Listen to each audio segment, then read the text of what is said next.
Hello, I'm Thomas Miller. Today I'm out on a long walk. I'm out here with my trainer, Mr. Nipro. He is a 3.5, almost year-old husky. We adopted last spring. He was caught by the Humane Society at large. No tags, no chips, no nothing. From the way he's behaved, I don't think he had much social time with people. He loves other dogs, but he's a boy that I don't think we're ever gonna get rid of his prey drive. So he helps me out on my long walk days, and I'll talk to you a little bit more about that. So I do think that one of the main reasons that race distances seem to take so much longer than training distances is that we tend to just look at our data that we're getting from our heart rate monitor, from our GPS, and say, oh, I went this far, this many hours at this average speed. And forget that most of us, especially cyclists, will only look at the riding time, the riding distance, the riding time, that sort of thing. So hard part to remember is that every second your foot is down, your average speed's going down. Every second you're asleep, your average speed is going down. Oh, I ride at about 10k an hour on snowpack trail with pretty heavy load. I'll do 100k in about 10 hours. Well, another thing I've noticed is, especially once you get beyond the 200k races, chances of you having terrain or weather or conditions that are going to really slow you down increases quite dramatically. So my first trip to Nome, sort of looking at my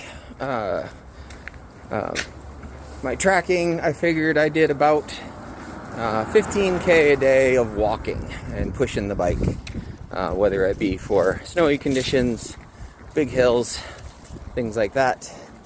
It always makes it interesting.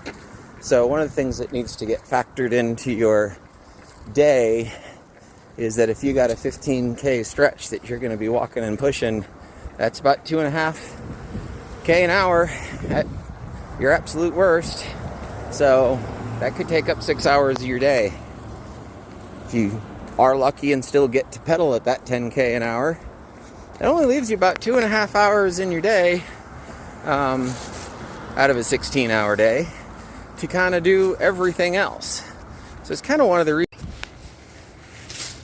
one of the reasons I talk about a 16-hour day is that is kind of a sweet spot where you can work that much, do that one day, do that the next day, still recovering.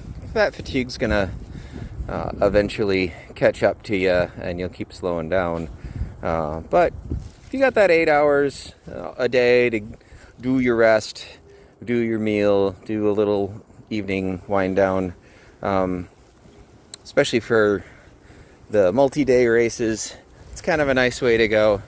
The way I like to think of it is at the when you start eating into that 8-hour window for your sleep and your camp time, then you're going to start compromising on your fitness for the next day and the next day and the next day, which is great. If you got one day left, go as far as you want to go.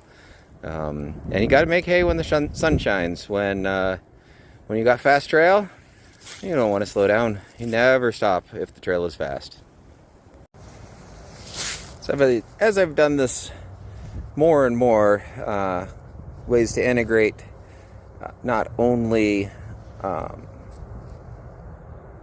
walking and bike pushing into your training. I like having one day a week that it's just a hike or a walk day. Tends to be fairly long. He tends to go long, and we get bogged down in some places like this because he's next to the duck pond and he's got to smell everything. And, you get other sections of trail we get moving along pretty good. But purpose isn't necessarily to become a super strong, super fast walker, hiker, it's just time on your feet, which I think for a cyclist we very easily forget about. So I've sort of laughed doing these races that after my first experience at the big Iditarod dog sled teams on the trail, I joked with one of the mushers that the human-powered guys have it easy because all they have to do is figure out how to be the husky.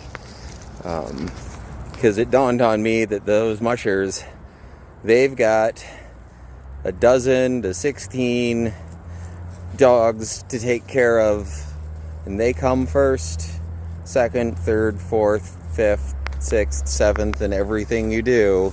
And somewhere down there, you might get to sleep a little bit.